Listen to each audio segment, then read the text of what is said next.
There's been a confusing new update to me in the New Orleans terrorist attack. Let's talk about it.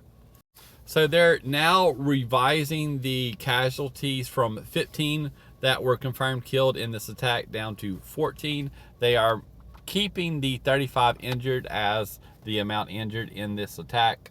But they're now saying that the terrorist that attacked New Orleans and attacked Bourbon Street was acting alone, and that there were no other accomplices actually in the city. And this is confusing to me, because they, not 24 hours before, said that not only did he not act alone, but that there were specifically 3 men and 1 woman that they had surveillance of placing IEDs in the city.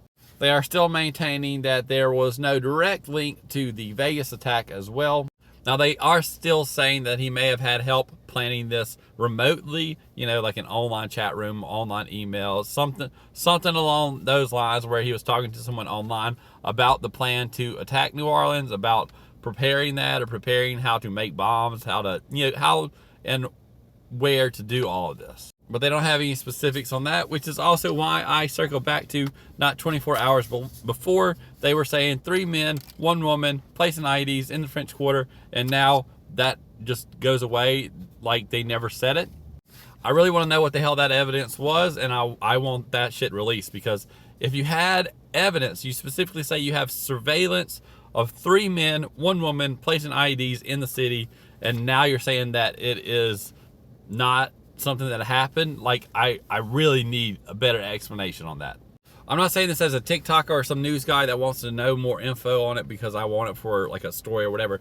I want to fucking know, because I was in New Orleans on New Year's Eve. I was at the Nopsi Hotel at their New Year's Eve party, and there's a non-zero chance that I could have went from that party to Bourbon Street, and I'm sure many of those people did, to continue the New Year's Eve party on Bourbon.